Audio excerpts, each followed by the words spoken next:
We're here at the National Memorial Arboretum in the Midlands of England. We're about 1.5 hours rail journey north of London, and this is the National Memorial of Remembrance for England.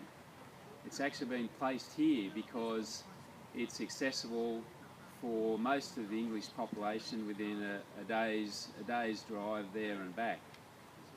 And this particular memorial has 150 acres of parkland and grounds, and within that there are actually 300 separate memorials and over 500 benches individually named in remembrance of service personnel, and thousands of trees that represent ships sunk, individual people or particular units.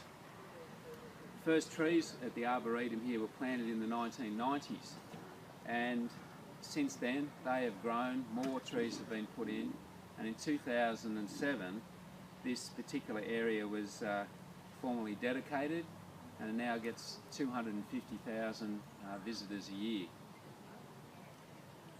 Although it's predominantly British in terms of the names and the memorials and the units, there's other organisations and other military units also remembered here as well.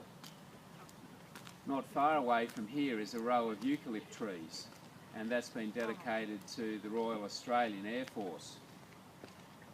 Elsewhere there are some rails that have been brought from the Burma Railway in remembrance of the POWs that served both in Burma and also for memorials of Changi. This is our last day on the Premier's ANZAC Memorial Scholarship. Tomorrow we fly back to Australia, and it's certainly been a roller coaster of emotions as we've travelled across France and Belgium and visited places of commemoration. We've learned about some of the great successes that Australians had, particularly in World War I. We've also learned of some of the terrible defeats, and we've learned about the many different ways in which our service personnel have been commemorated. Yesterday we had an audience with the Chief Executive Officer of the British Legion, and he spoke of the ways in which the British Legion, the equivalent of Australia's Return and Services League, support veterans both during their service and after their service has concluded. A few minutes ago we had a commemoration service for 3 young British Marines. Those Marines were fellow soldiers serving with the son of our tour guide, and so you can see that the service of our soldiers is quite close to all of us. We're not too many steps removed.